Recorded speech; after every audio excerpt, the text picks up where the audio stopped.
Hey guys, this is Anna Shadowwick, and today I wanted to do a quick video just to kind of show you an honoring that I do at least once a month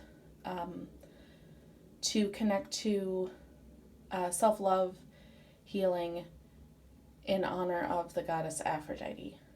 April is the sacred month for Aphrodite.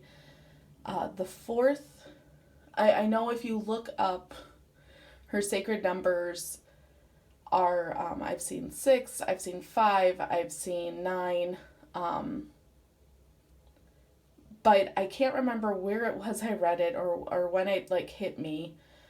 Well, I know it was, I think I saw it in a video, and then I also read it somewhere and it stuck with me that the 4th of every month is sacred to Eros and Aphrodite, and being that April is a month that is named after Aphrodite,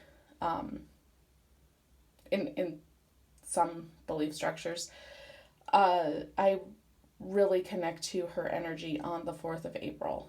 So I always try to do a very focused bath ritual. And so here is, I basically take my sink and clear off everything and lay out a little altar space for her.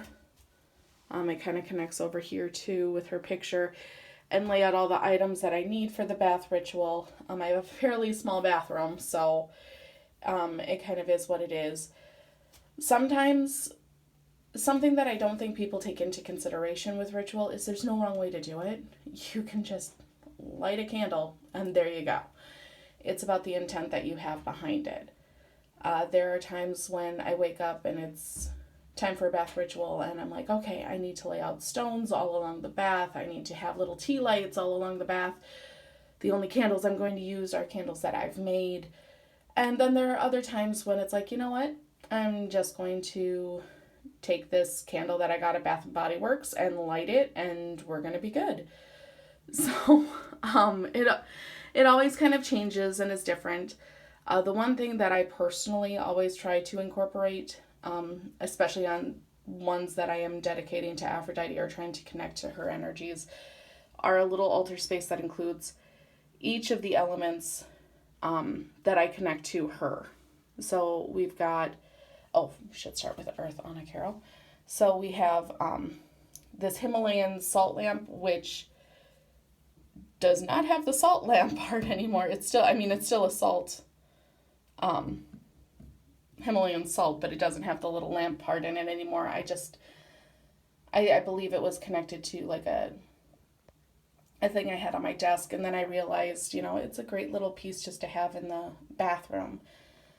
I usually try to keep it a little further away from the sink, but for the altar setup, it fits there nicely. So for Earth, we have the Himalayan salt chunk. For incense, for air, we have incense. I believe this is an amber incense.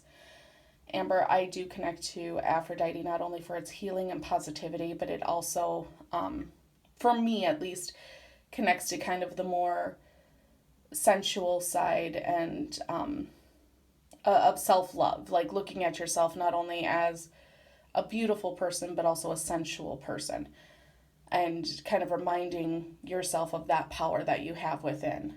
And then that I have sitting in Epsom salts and another Himalayan salt. It's a tea light holder, but it's quickly become an incense holder for me with some Epsom salts. This is actually a candle that I got, and its scent is sugared rose, and I just kind of liked that and thought it was a nice little offering to connect to Aphrodite. I put a little extra oil, consecrated it with a special oil that I made for Aphrodite with apple, rose, and jasmine blend. And so but that's all I did. I didn't feel a need to put stones or herbs or anything extra. It felt right. So that's her special candle. And then, of course, to connect to water, a seashell.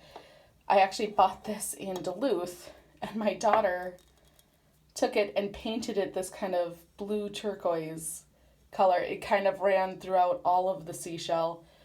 And now there's just certain parts that are more worn. I think it's obvious. I grab it like this and most of that paint is worn off. But I, as soon as she brought it to me all painted, I'm like, oh my gosh, I love that. And she's like, here for your altar, Mom. And so that became Aphrodite's.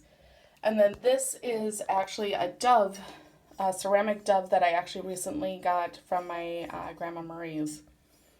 It was something that was just kind of sitting on the shelf, really dusty, and it called to me. And I asked permission and brought it home once I had received it. And now I bring it out for her bath rituals and set it on the sink. And then this is just another candle. I believe I got this at Bath and Body Works as well. And I just love the scent. It's, I believe, a violet amber blend. And violet, of course. Amber, I've already kind of gone through those properties. Violet is good for soothing. It's good to connect to night magic. So if you're looking to kind of delve into more mysteries and darkness, it's great for shadow working because it does provide comfort as well. But violet, again, kind of gives itself to that seductiveness and that a bit more of that lusty feel, but it's still a comforting. It's a warm and fuzzy kind of thing. It's not like, bam, seductress. It's just more of like warm and fuzzy. Oh, and by the way, you are a sensual being too, so don't forget that. And I love that idea. So then over here, I have my picture of Aphrodite. This is one of the first candles I actually ever really tried working with inscribing on my own, and kind of how I found my form. It was before I started really dripping and stuff, because I wanted to try to make just a pillar candle without things catching on fire. But I really loved this piece that I made, but then everything else kind of, I wanted more than just the simple pillar. But this is for a pillar that I made for self-confidence, self-love, as well as awareness and mindfulness. And after I started working with Aphrodite, she kind of claimed that candle as well, I felt. So I always have that lit. Back here, I have the bath salts. This is a blend that I actually made. I need to make some more. It's with rose, trying to remember, rose, jasmine, and eucalyptus. So, and then I also use like some baking soda for softening, and sea salt. Those oils are the oils that I worked with. And I believe I threw some Himalayan pink salt in there as well, but it looks like that's getting pretty depleted. And I also do throw in some Dr. Teal's Epsom salts. Epsom salts are amazing for taking energy and just neutralizing it, I found. It's really great for protection, really great for banishing.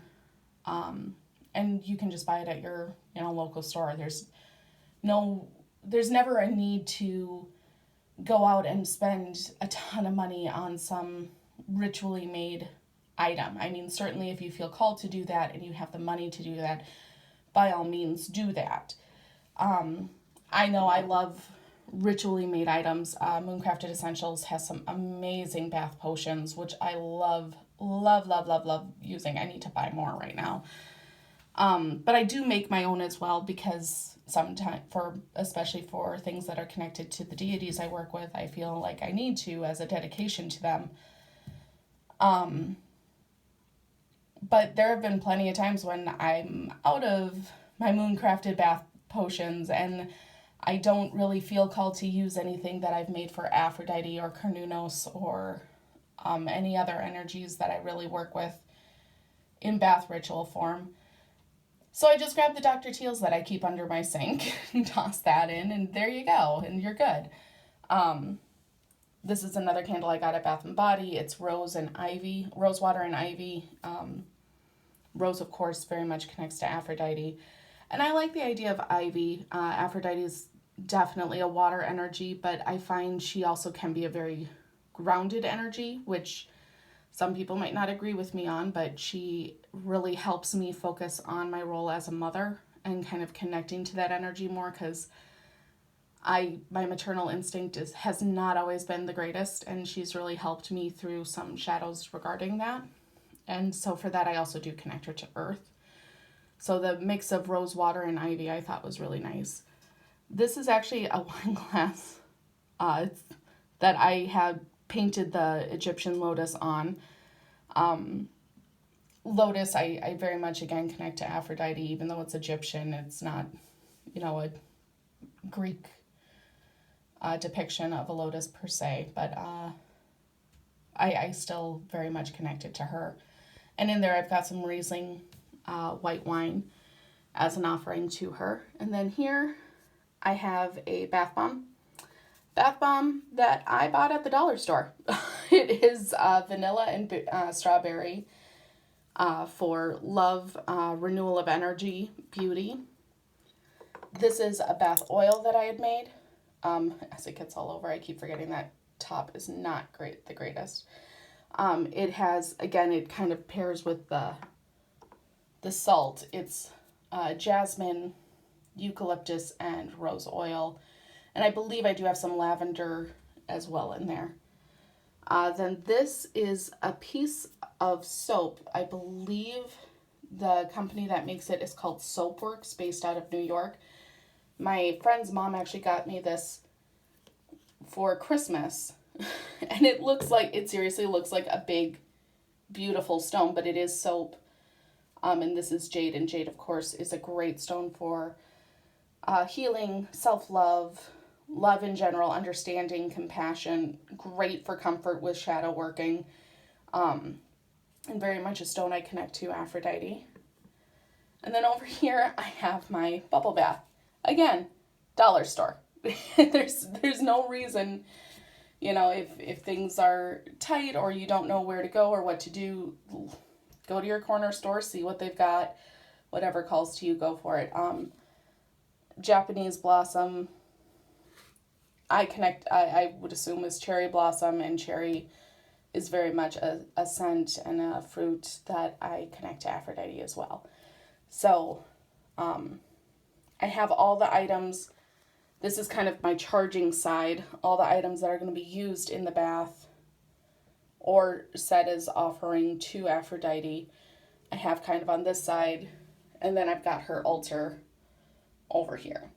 So with that, I'm ready to draw my bath and let that roll, and that is a very quick synopsis of how I set up for a ritual bath in honor of Aphrodite and self-love and healing. So yeah, I just thought I would share that. As you can see, I have my one shadow wick candle that isn't truly a shadow wick candle, because I've evolved in candle making since then. But otherwise, there's nothing wrong with getting, a couple jar candles. There's nothing wrong with getting, some dollar store bath bombs and bubble bath if you like that. What matters the most is the intent and the purpose that you put into setting up and choosing your items. And even if it's just like, hey, I don't have money to go out and buy stuff, what do I have in the house? Even if you didn't purchase those things with this intent, the intent is what you put into it once it enters the bath. As you draw the water, what is it you want to fill that bath with? What is the intention you want to go into that bath with? What is it you're looking to scrub off of you and let drain down that drain and release? Those are the things to think of.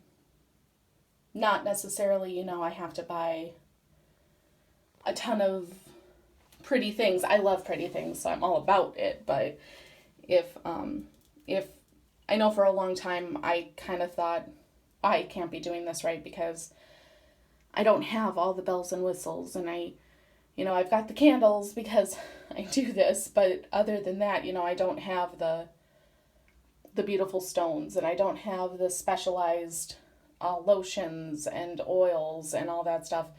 You don't have to. Do whatever you feel is right. It can just be a regular, everyday, use some table salt if you feel the need to dress up a bath. Whatever you put into it is what matters, not the dressings and the frillies that you put on top of it. with that said, if you are looking for a ritually made candle for a bath ritual, I could definitely help you out with that. And I also know quite a few stores or shops that can help you with other little trappings as well, because it is always fun to have those frilly things for once in a while. But don't ever feel like you are less of a practitioner or you have any less magic because you don't have a witchy cabinet filled with every potion and lotion that's available. So yeah, that is it. Have a great day. Blessed be.